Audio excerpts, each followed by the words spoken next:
Kung iniisip natin na masakit nang mapunta sa hell, mas masakit po ang lake of fire. Kasi ito ay dagat na apoy. Imagine, pumunta ka sa dagat. Ang dagat hanggang dito. Pumunta ka sa dagat, ang dagat hanggang dito. Tubig yun. Pumunta ka ngayon sa dagat-dagatang apoy hanggang dito. Ang mapaso lamang kapatid, ha? O pumunta sa lugar na mainit, ang banas. Hindi ka makahinga. Ikaw ay suffocate. Yan po yun. Ganyan ang mangyayari. Kapatid, kailangan ng tao magkameron ng takot sa Panginoon. Kasi hindi restituhin ng mga tao ang salita ng Diyos kung hindi nila kayang mahalin ang Panginoon. Kasi hindi naman kasi ang pagmamahal nakabase sa ating pamamaraan. Pag sinabi mong I love God, but you are committing adultery, walang pagmamahal doon.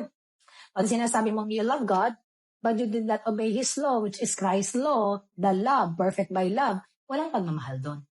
Kasi ang pagmamahal ay pagtatamas sa iyong pamumuhay sa masamang mundong to. Mahirap mga kapatid, sa totoo lang, hindi po siya naging madali kay Miss Tinay before. Kasi si Miss Tinay ay namuhay sa sinful nature na ating kinalalagayan ngayon. But God is faithful and there to, alam mo yun, to help you to overcome, to conquer your flesh. Kung ibibigay mo ang iyong puso at magtitiis ka sa kasamaan ng mundong ito. And that is love. Love is not boasting. Love is patience. Okay? And love endures everything by kingdom of God. Hindi siya madali. Pero makakaya mo with the Lord.